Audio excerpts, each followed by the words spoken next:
into the fiery furnace. Now the king was exceedingly wroth at Abraham, and ordered him to be cast into prison, where he commanded the warden not to give him bread or water. But God hearkened unto the prayer of Abraham, and sent Gabriel to him in his dungeon. For a year the angel dwelt with him, and provided him with all sorts of food, and a spring of fresh water welled up before him, and he drank of it. At the end of a year, the magnates of the realm presented themselves before the king, and advised him to cast Abraham into the fire, that the people might believe in Nimrod forever. Thereupon the king issued a decree that all the subjects of the king in all his provinces, men and women, young and old, should bring wood within 40 days, and he caused it to be thrown into a great furnace and set afire. The flames shot up to the skies, and the people were sore afraid of the fire. Now the warden of the prison was ordered to bring Abraham forth and cast him in the flames. The warden reminded the king that Abraham had not had food or drink a whole year, and therefore must be dead. But Nimrod nevertheless desired him to step in front of the prison and call his name. If he made reply, he was to be hauled out to the pyre. If he had perished, his remains were to receive burial, and his memory was to be wiped out henceforth. Greatly amazed the warden was when his cry, "Abraham, art thou alive?" was answered with, "I am living." He questioned further, "Who has been bringing thee food and drink all these many days?" And Abraham replied, "Food and drink have been bestowed upon me by him who is over all things, the God of all gods, and the Lord of all lords, who alone doeth wonders. He who is the God of Nimrod, and the God of Terah, and the God of the whole world. He dispenseth food and drink unto all beings. He sees, but he cannot be seen. He is in the heavens above, and he is present in all places. For he himself superviseth all things and provideth for all." The miraculous rescue of Abraham from death by starvation and thirst convinced the prison keeper of the truth of God and his prophet Abraham, and he acknowledged his belief in both publicly. The king's threat of death, unless he recanted, could not turn him away from his new and true faith. When the hangman raised his sword and set it against his throat to kill him, he exclaimed, "The Eternal, he is God, the God of the whole world, as well as of the blasphemer Nimrod." But the sword could not cut his flesh. The harder it was pressed against his throat, the more it broke into pieces. Nimrod, however, was not to be turned aside from his purpose, to make Abraham suffer death by fire.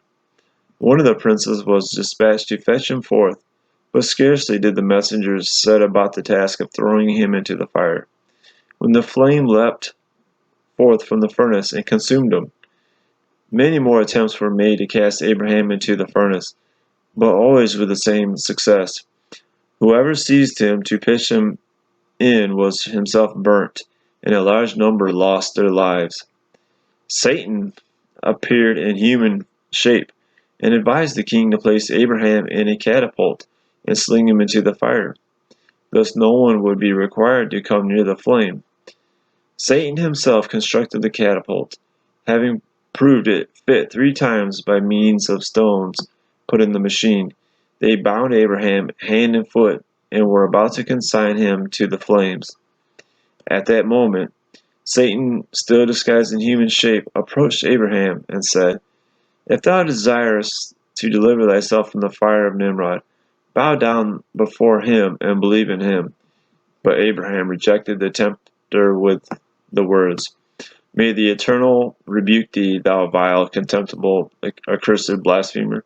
And Satan departed from him. Then the mother of Abraham came to him and implored him to pay homage to Nimrod and escape the impending misfortune. But he said to her, "O mother, water can extinguish Nimrod's fire, but the fire of God will not die out forevermore. Water cannot quench it." When his mother heard these words, she spake, May the God whom thou servest rescue thee from the fire of Nimrod." Abraham was finally placed in the catapult, and he raised his eyes heavenward and spoke, "O Lord my God, thou seest what this sinner purposes to do unto me." His confidence in God was unshakable. When the angels received the divine permission to save him, and Gabriel approached him and asked, "Abraham, shall I save thee from the fire?" He replied, "God in whom I trust, the God of heaven and earth, will rescue me." And God, seeing the submissive spirit of Abraham, commanded the fire, "Cool off, and bring tranquility to my servant Abraham." No water was needed to extinguish the fire. The logs burst into buds, and all the different kinds of wood put forth fruit, each tree bearing its own kind. The furnace was transformed into a royal pleasance, and the angel sat therein with Abraham. When the king saw the miracle, he said, "Great witchcraft! Thou makest it known that fire hath no power over thee, and at the same time thou showest thyself unto the people sitting in a pleasure garden." But the princes of Nimrod interposed all with one voice, "Nay, our lord, this is not witchcraft.